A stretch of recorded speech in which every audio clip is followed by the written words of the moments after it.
In the last few lessons, we've learned how to use custom effects, such as slide down or fade out.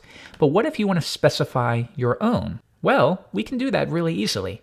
Here, similar to the last lesson, I simply have a div with the class of content and a couple paragraphs. Now, if we want to create our own effects, let's refer once again to the Jquery source. And in this case, I'm going to search for slide down. And here's how Jquery is implementing slide down, slide up. And what it does is it uses a Jquery core method, jquery.each, and it filters through this object that contains all of those effects that we've been using. And then this is the important part right here. This is where it makes it available to the Jquery prototype, and that's referenced by jquery.fn. It's the same as the Jquery objects prototype.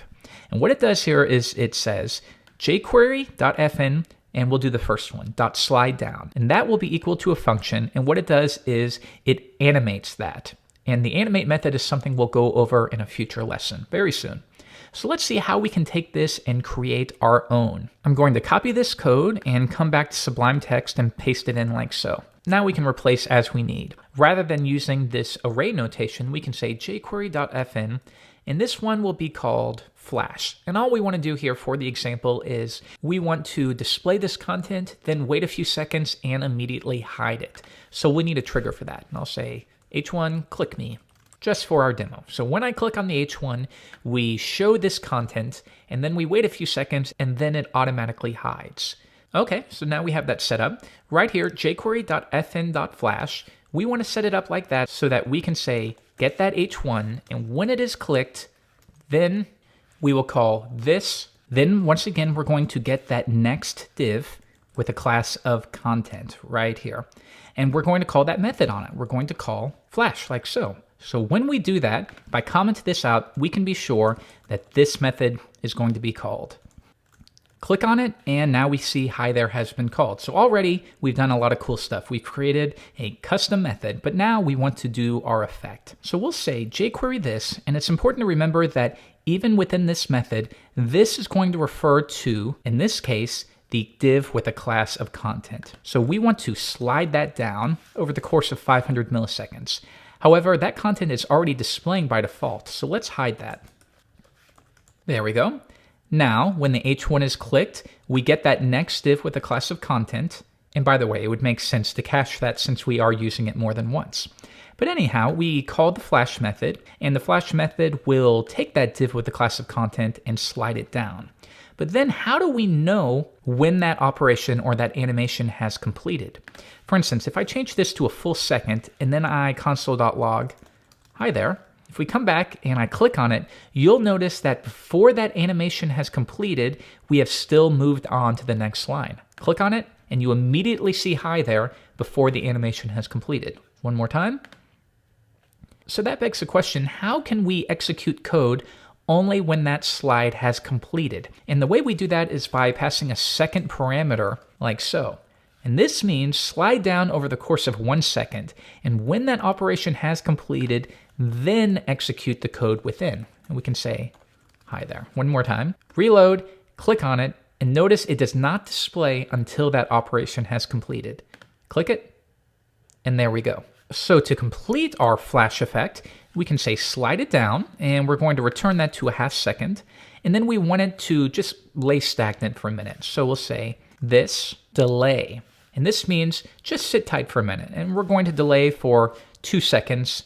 And then we're going to slide up once again over the course of 500 milliseconds.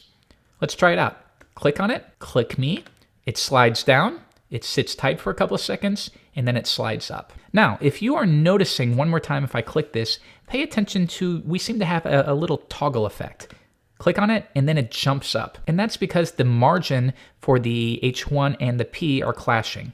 So what we could do here to fix that is at the top, within style tags, I will say, get the paragraph, and I'm gonna zero at that margin top so that it's not clashing with the H1. One more time, close this out, we click it, it slides down, it waits a couple seconds, then it slides back up. And that's our own custom method. So the final step is to clean things up a touch. In this case, because this is referring to the same thing, we can cache that. Var this equals this.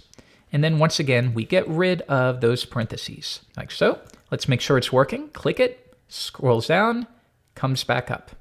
And then the last thing you may want to do is, because we are looking for div with a class of content twice, and in this case it's much easier because we are simply getting the next element. If you would prefer, you could store that within a variable, like so.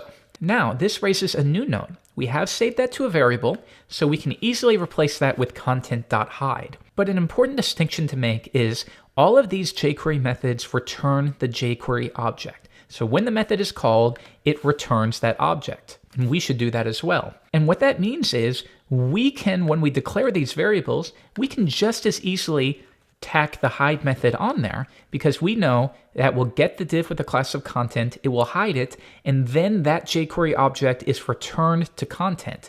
So even though we've hidden it, content is still going to refer to the same thing. Reload, and we get the exact same effect. So that's important to keep in mind. Then when the H1 is clicked, we can either do this.next, or that can be a little rigid, because as soon as you add something here, maybe you add an unordered list, as soon as you do that, that code is going to fail. So you may not want to do that. Instead, we're going to replace this with content.flash. Let's make sure it works. Click on it. It still is. Waits a couple seconds, comes back up. And then the final step is to place this within a self-invoking anonymous function, because otherwise, content right now is a global variable, and you don't want to do that. So let's take this code and place it within here to keep things nice and clean. And remove this. And lastly, it's a good practice to place your variables at the top of the page if you can, like so. And there is our completed code. We grab the div with a class of content, we hide it, we listen for when an H1 is clicked, and when it is, we grab the div with a class of content, we call our new flash method.